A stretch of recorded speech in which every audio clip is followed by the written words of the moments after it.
Bienvenidos a un nuevo episodio del podcast del Observatorio del Sur Global. Mi nombre es Sebastián Tapia y voy a estar acá junto a Ariadna da Sillanza para conversar sobre las protestas y el estallido social que hay en Colombia con Paola Gallo. Ella es colombiana y es la copresidenta del Movimiento por la Paz, la Soberanía y la Solidaridad MoPaSol.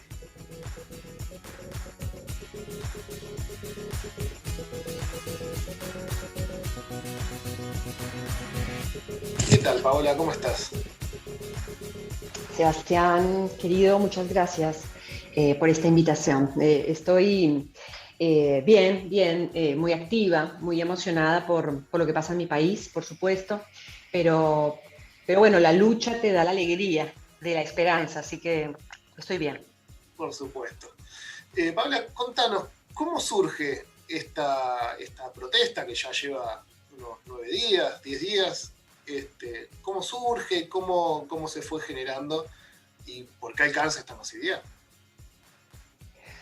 Bueno, es un poco, como es complejo el escenario, pues tiene una historia, no sé con qué tiempo cuento, pero bueno, en 5 minutos les hago unos antecedentes como para que quede un poco ilustrado, ¿no? El escenario del por qué llegamos acá.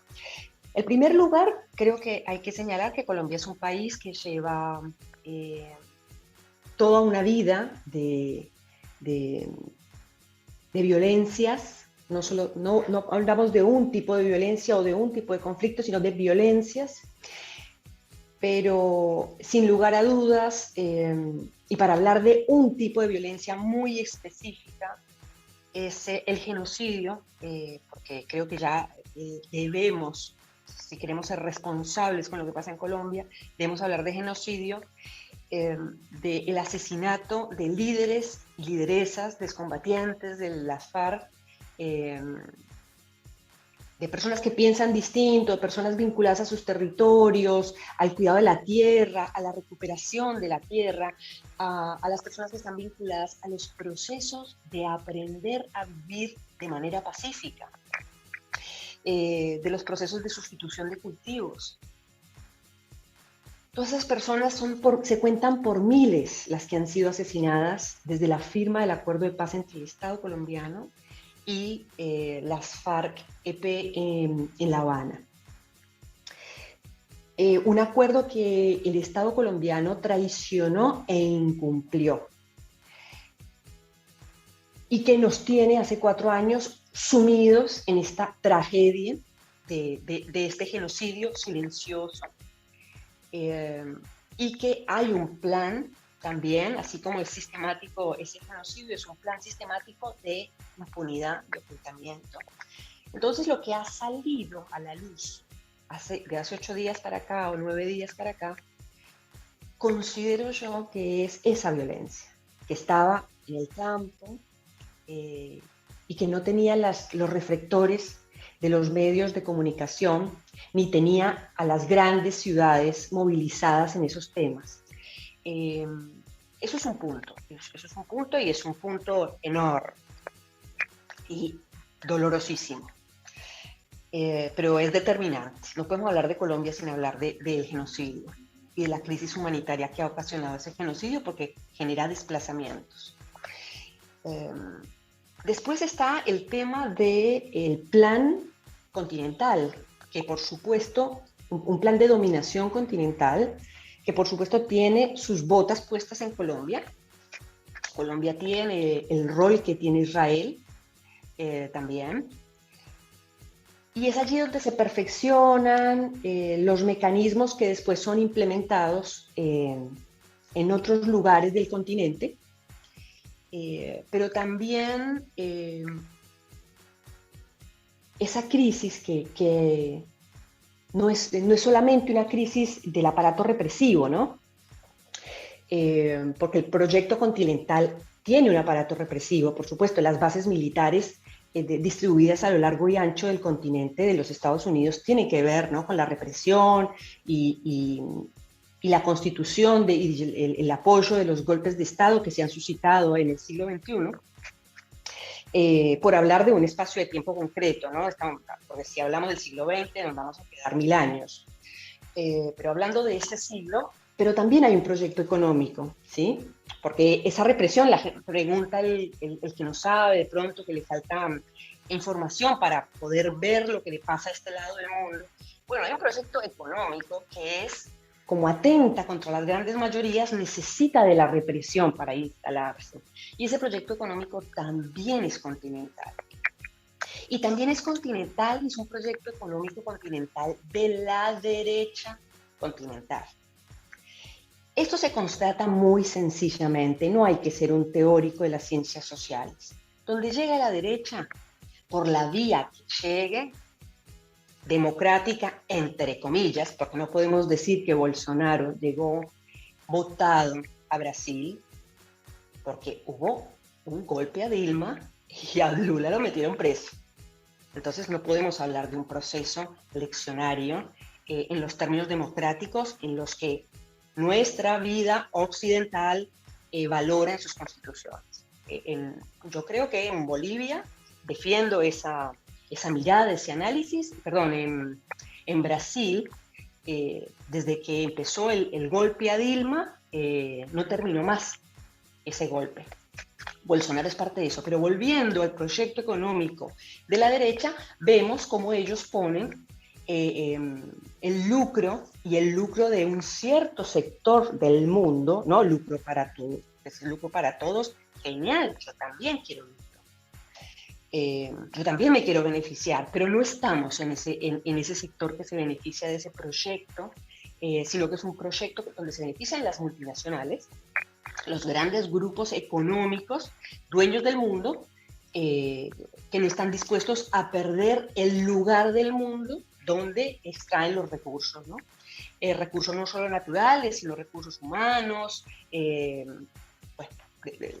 todo cuanto podamos medir en términos de riqueza y por supuesto culturalmente tampoco. Es ante todo una batalla cultural.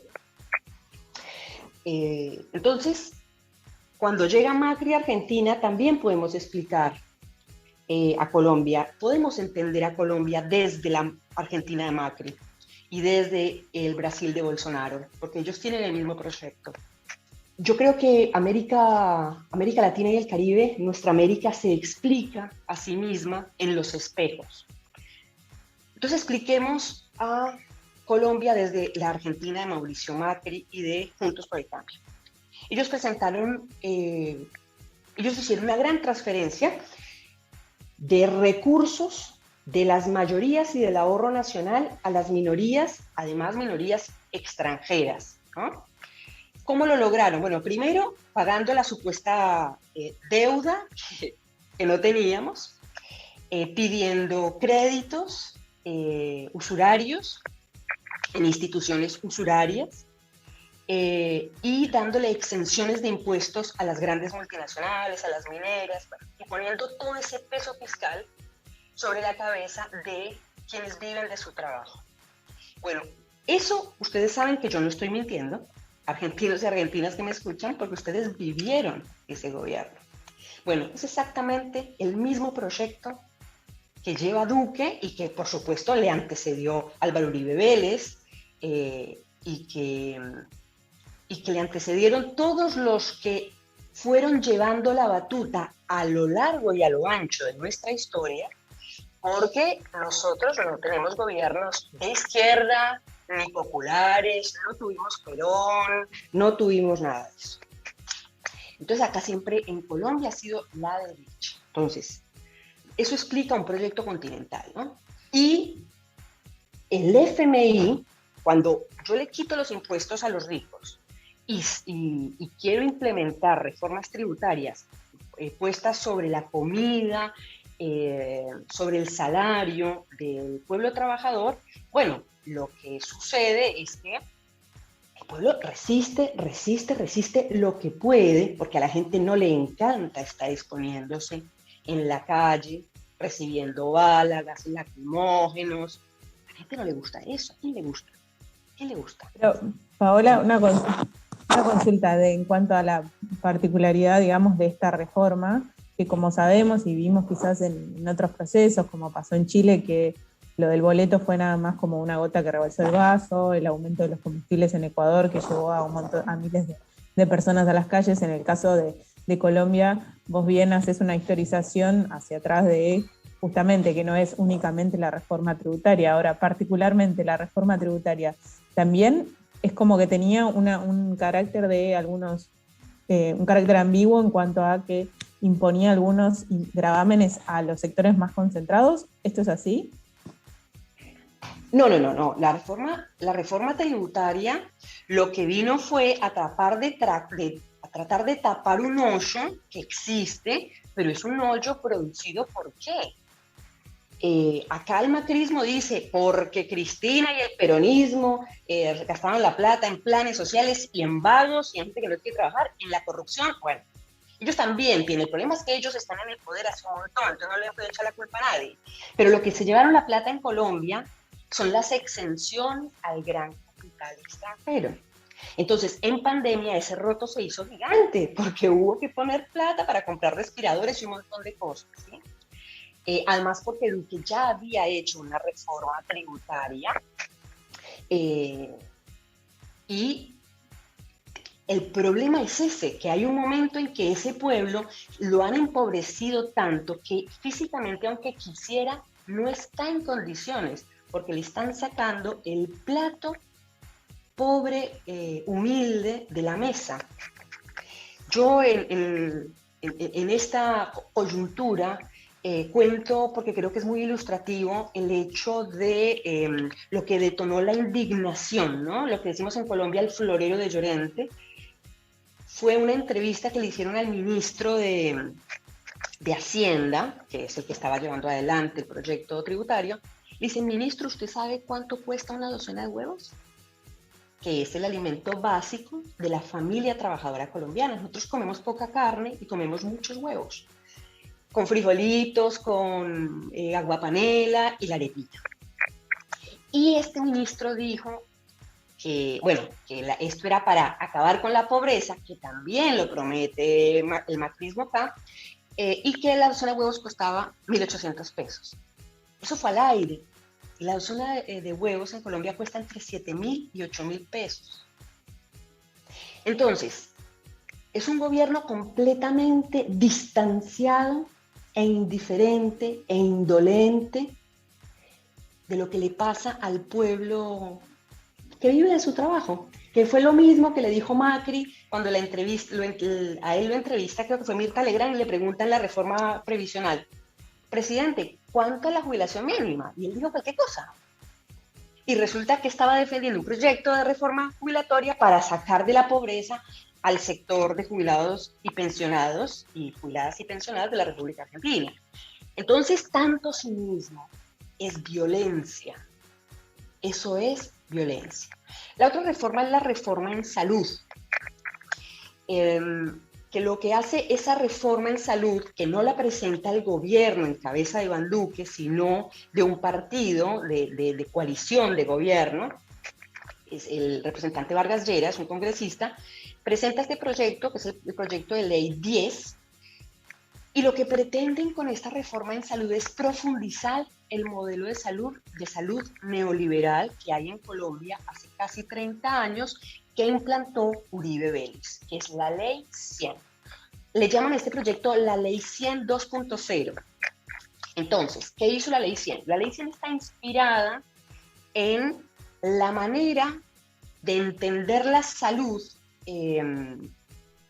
pública de Nixon, del presidente Nixon.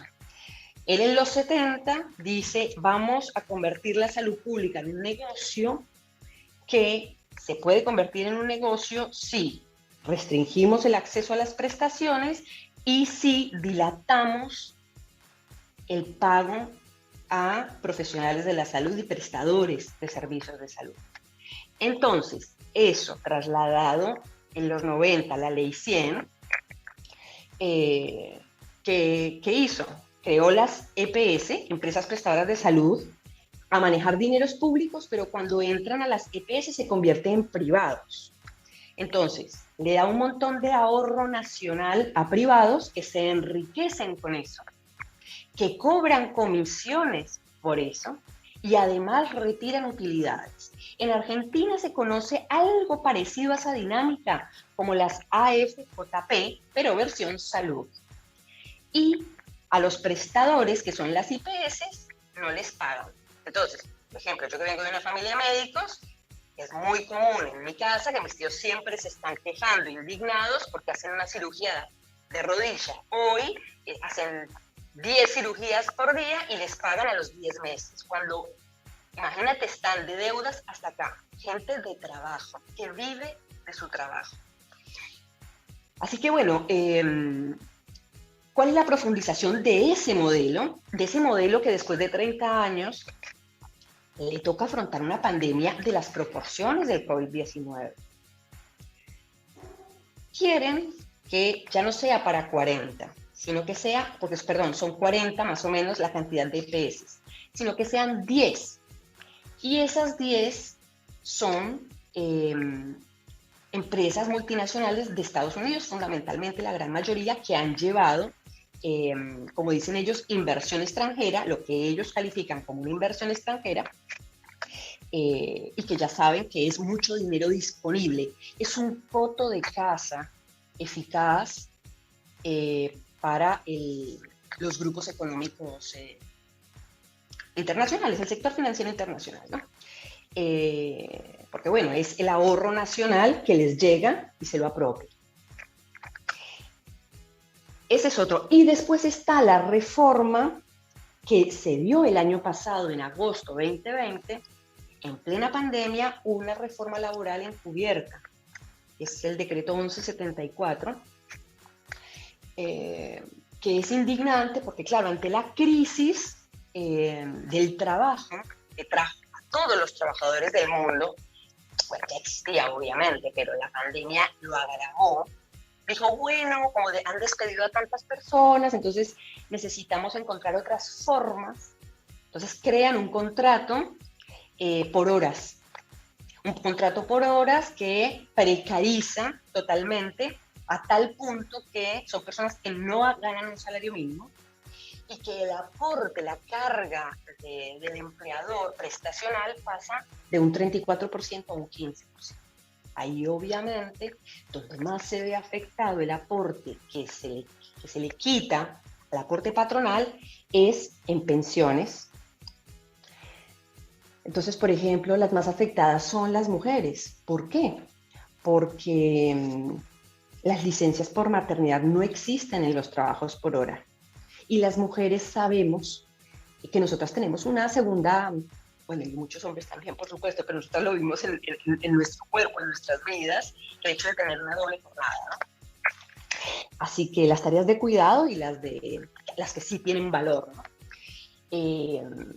Entonces, es como que gran parte de la población, de las mujeres, entramos ahí, en ese tipo de contratos por horas, que no te da licencia por maternidad ni discapacidad, porque como no hay aporte, en realidad dicen que sí hay aporte, pero el aporte es tan ridículo, pues que si no llega a un salario mínimo, que puede ser el 15%, sobre algo que no es el salario mínimo.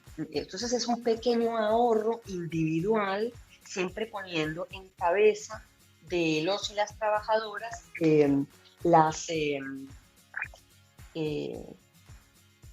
eso tiene un nombre en seguridad social, lo digo 1000 veces y ahora soy abogada de seguridad social y ahora al mes. Las contingencias de la vida, que son la muerte, la enfermedad, una de ellas es la discapacidad. Bueno, te dejan solo ante las contingencias de la vida y el tema es que esa mirada de dejar solo en la responsabilidad de autocuidado en el individuo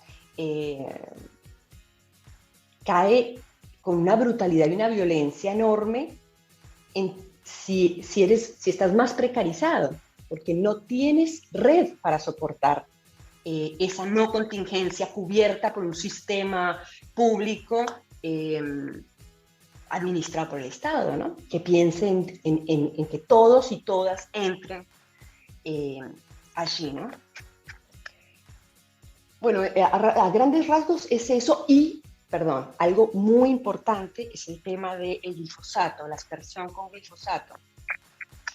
Es un tema largo, acá se conoce ese tema en Argentina, obviamente, pero la tragedia que vivimos en Colombia por el glifosato es que la aspersión del glifosato es cancerígeno y la aspersión se hace en aviones, en avionetas, que vuelan sobre la selva, sobre el Amazonas, donde hay cultivos de coca, de amapola, de lo que sea que se quieran acabar, de cultivos ilícitos, ¿no? Y fumigan los ríos, fumigan la selva, la biodiversidad y los seres humanos también. Entonces, es un plan de muerte, porque el glifosato es un plan de muerte, pero bueno, el glifosato lo hace una multinacional en concreto, esa multinacional tiene su representación en el gobierno, en el Congreso, bueno, como en todos los países, ¿no? Donde vive un proyecto de la derecha, ¿no? Donde gobierna, perdón, un proyecto de la derecha. Ahora, sí. te quería preguntar, porque estuviste muy bien explicando, digamos, estas causas a largo plazo, ¿no? De esta olla de vapor que va generando presión en la sociedad colombiana. En el 2019 también hubo una protesta muy fuerte, muy importante, digamos, a la par de lo que había pasado en Chile, donde el ESMAD también reprimió muy fuertemente, se cuestionó la misma existencia del ESMAD, ¿no? De estas tropas antidisturbios, y sin embargo se apagó, ¿no? Y ahora vuelve a renacer. ¿Qué diferencia hubo en el 2019 con ahora? ¿Y cómo crees que pueda salir, digamos, si va a terminar en la nada como la otra vez o va a haber algún cambio a partir de ahora? Mira, yo creo que la pandemia tuvo que ver en esta diferencia de cómo se está gestionando el miedo en la sociedad colombiana. La sociedad colombiana es una sociedad que ha sido gobernada por la derecha en toda su historia después de la primera independencia, por una clase política asesina, saqueadora. Realmente la historia de la clase política dueña del poder, de la tierra, en Colombia es criminal, es una clase política criminal, pero creo que, bueno, perdón, voy a terminar la idea, a veces me gana la emoción, ¿no? Esta clase política nos enseñó con el terror del Estado que es de ellos, a que con el miedo, porque hemos visto la muerte junto muy cerca de nosotros, con ese miedo nos han hecho, al temerle tanto a esa represión, nos han hecho odiarnos a nosotros mismos.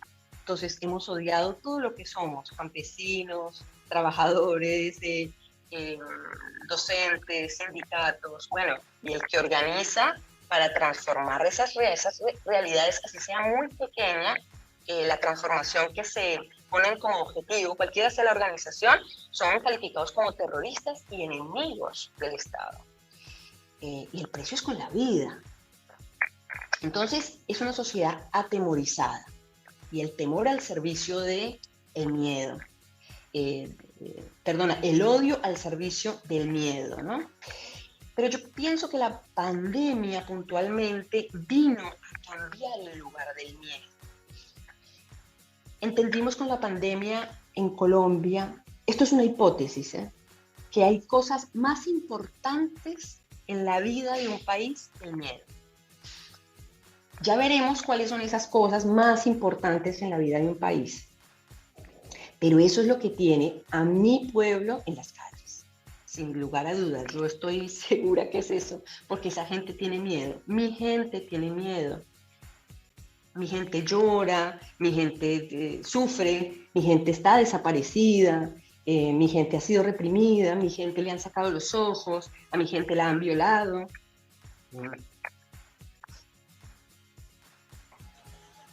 Es que es muy, muy duro todo lo que se está viendo.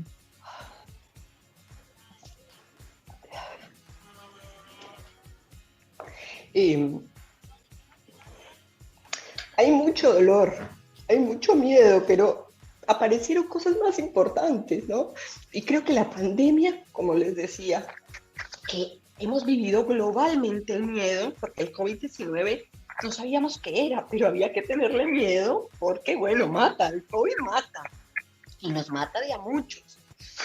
Algo le pasó a ese miedo del pueblo colombiano, del miedo represor del Estado, del miedo terrorista de Estado, con esta pandemia. Le hizo ver que había otros tipos de miedo, quizás un poco más... hay miedos para la vida. A ver, esto que estoy diciendo ahora lo estoy pensando en voz alta. Ustedes con sus preguntas me hacen reflexionar. Yo tengo miedo de contagiarme de COVID, pero es un miedo para la vida. Sí, es un miedo para cuidar la vida. En cambio, el miedo que hemos vivido en Colombia es un miedo que no es para cuidar de nosotros, no, es un miedo de la muerte que otras personas generan. No sé si logro explicar que es un miedo distinto. La pandemia vino a mostrar otros miedos. Y entonces yo pienso que ahí hay algo que estudiar, que lo tendrá que hacer, espero, la academia, las ciencias sociales, pero yo intuyo eso en la distancia, porque imagínate que yo hace 20 años vivo en Argentina, yo migré por amor a Argentina, pero bueno, yo tengo una cercanía con mi gente, yo a mi mamá la llamo 2 veces por día, todos los días de mi vida, yo tengo una cercanía enorme con mi gente, así que, bueno, y milito por la paz, desde que llegué a Argentina y encontré un pueblo tan organizado, con unas ideas tan aptas para la lucha, por un mundo mejor, por un mundo para la paz, para la memoria. Encontrarme con los organismos de derechos humanos en Argentina fue absolutamente transformador para mí. Conocer, verlas, olerlas, abrazarlas, escucharlas a las madres, a las abuelas, fue profundamente transformador. Así que por eso intuyo que ahí pasó algo en este otro tipo de miedo que trajo la pandemia al miedo con el que vivíamos allá. Así que creo que hay algo ahí. Pero bueno, las subjetividades las explicarán los que las conocen. Yo no las conozco. Yo conozco a mi pueblo nada más. Paola, ¿y qué lugar crees que tienen justamente en este cambio que vos estás hipotetizando? Los discursos como por ejemplo los de Álvaro Uribe, que bueno, obviamente salió a defender el accionar de las fuerzas de seguridad y demás, ¿no? Una vez más. Perdóname, la pregunta, ¿cómo fue? Perdón. Digamos, ¿qué lugar crees que tienen los discursos como los de Uribe, que salió a dar declaraciones en defensa del accionar de las fuerzas de seguridad, y que incluso un periodista de CNN lo cuestionó por su falta de condena al accionar represivo? Bueno, Álvaro Uribe Vélez fue el que llamó a concretar, a perpetrar este genocidio. Es así. Él está libre porque él ha tenido la complicidad del poder en Colombia y de los Estados Unidos. Pero si alguna vez Álvaro Uribe deja de tener la mano de los Estados Unidos, tendría que ser juzgado por delitos de lesa humanidad. Paola, ¿qué esperanza tenemos de estas protestas? ¿Hay un futuro? ¿Hay una luz al final del túnel después de todo esto? Sí. Vengo pensando, porque siempre hay que pensar, creo yo, hay algo que tenemos los migrantes y las migrantes, y es como la esperanza muy arraigada ante la primera dificultad, porque si no, no te puedes arraigar. El desarraigo es muy duro al principio, entonces es como que, bueno, se impone la esperanza porque si no hay que retornar, no te puedes quedar a echar raíces. Entonces, en esa pedagogía del migrante, de la esperanza, estamos llamando desde el movimiento de paz que tengo la responsabilidad de representar acá en Argentina. Es un llamado a los 9 millones de colombianos y colombianas que viven alrededor del mundo en los lugares más insólitos de la Tierra, para que hagamos eso que nos han enseñado, lo que nos han precedido en la lucha por un mundo mejor, que es la diplomacia de los pueblos. La diplomacia de los pueblos que llegó a un momento cumbre, creo yo, con la creación de la UNASUR. La historia de UNASUR es una historia de la diplomacia de los pueblos al más alto nivel y al más bajo también nivel, porque la UNASUR estaba en las calles. Yo quisiera explayarme porque es la emoción que a mí me provoca UNASUR cuando hablo de UNASUR y cuento las historias de UNASUR. Lo que me provocó a mí ver a Néstor subirse al avión camino a Colombia a ponerle los puntos a Uribe. Yo no podía creer que eso estaba pasando, que no fue a ningún Consejo de Seguridad de Naciones Unidas para que le dijeran cualquier cosa para que nada cambiara, sino que el hombre levantó un teléfono, se prendió un avión, se subió y se fue. Y él no sabía quién le iba a recibir allá, ni qué le iban a decir, pero él fue a decir, acá estoy yo, y vengo en representación de mi pueblo, a defender a este pueblo. Una cosa maravillosa. Ni hablemos de lo que ha sido la solidaridad entre los pueblos en la UNASUR,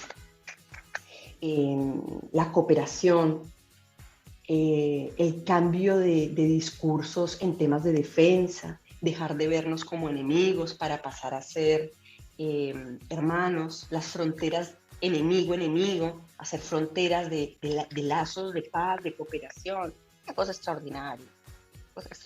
UNASUR es lo más extraordinario que le ha pasado a los pueblos de América, de nuestra América, y esto lo estoy diciendo en todos los lugares a los que voy, porque creo que es el momento de hablar de UNASUR.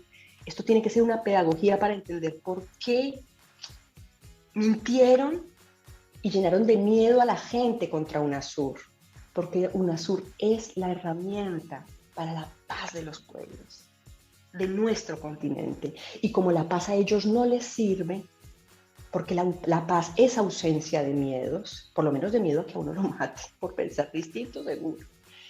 Entonces, destruyeron UNASUR y dijeron que era el proyecto castrochavista y que todas esas cosas que se dicen para poder matar a la gente y apropiarse y saquear, ¿no? Pero UNASUR es, yo creo, el legado más extraordinario de la diplomacia de los pueblos. Con UNASUR, Duque no hubiese podido hacer lo que está haciendo porque Néstor se hubiese subido a ese avión y después de muerto Néstor, Cristina se hubiese subido a ese avión, o Evo, o Lula, o Chávez, si no se hubiesen muerto, y ellos se murieron poniéndole la vida a ese proyecto. Entonces me emociono mucho, por eso me gusta cuando, ahora hablando de Colombia y de buscando las soluciones a Colombia, yo quiero hablar de UNASUR, porque la solución a Colombia es UNASUR, es la diplomacia de los pueblos, no hay otra. Recordemos que en su momento Colombia y Venezuela estuvieron a punto de ir a la guerra y fue UNASUR la que medió entre ellos. Hoy en día también sería necesaria, ¿no?, esa frontera también entre ambos. Mira, yo me acuerdo, estaba embarazada de mi primer hijo y por eso mi hijo se llama Federico, que es el hombre de la paz, porque yo me enteré que estaba embarazada de él cuando estaba viendo, además, creo que por Telesur, si no estoy equivocada, la audiencia donde estaban todos los presidentes, cuando los llaman a Uribe a que explique por qué bombardeó Ecuador y por qué 7 bases militares. que él no era el dictador suelo del continente, que era un presidente democrático y que tenía reglas democráticas que cumplir. Y Correa cuando le dijo las cosas en la cara, ahí, y vimos eso. Yo he tenido momentos de felicidad plena, la cabeza de felicidad. ¿Viste cuando las ideas de uno sienten felicidad? Ese momento fue de plena felicidad, como cuando Néstor vino y les dijo, no les tengo miedo. Eso fue cuando bajó el cuadro. Son momentos de felicidad de las ideas, de la cabeza. Eso es tremendo. Atesoro esos momentos en mi vida y me dan esperanzas. Pero lamentablemente hoy en día no está la UNASUR, ¿no? Se encargaron ellos mismos de desarmarla, ¿no? Los mismos que hace unos días se juntaron en Miami para hablar de cómo la democracia está en peligro, pero fueron ellos los que desarmaron todos esos organismos. Es un cinismo de una violencia muy difícil de procesar, muy difícil de procesar. Solo la unidad como imperativo de la política en nuestra América nos defiende de ellos. Solo la unidad, solo la unidad. Muy bien. Gracias, Paola. Gracias por esta charla realmente de corazón y compartimos el mismo sentimiento por una Colombia libre y fuerte, ¿no? Digamos, que recupere la alegría de ser colombiano. Así es. Así es. Gracias. Lo dijiste muy bien. ¿Tú has ido a Colombia? No, lamentablemente todavía no he ido. Bueno, toda aquella persona que va a Colombia sabe que increíblemente la alegría la atesoramos y sabemos, hemos sabido preservar la alegría de toda nuestra tragedia, porque la necesitamos para poder seguir viviendo. Es muy difícil vivir sin felicidad. Entonces guardamos la alegría en un lugar como sagrado y ahí la tenemos y la compartimos. Somos un pueblo solidario. Bueno, muchas gracias, Paola. Gracias a ustedes. Espero que haya sido de utilidad. Gracias. Chao.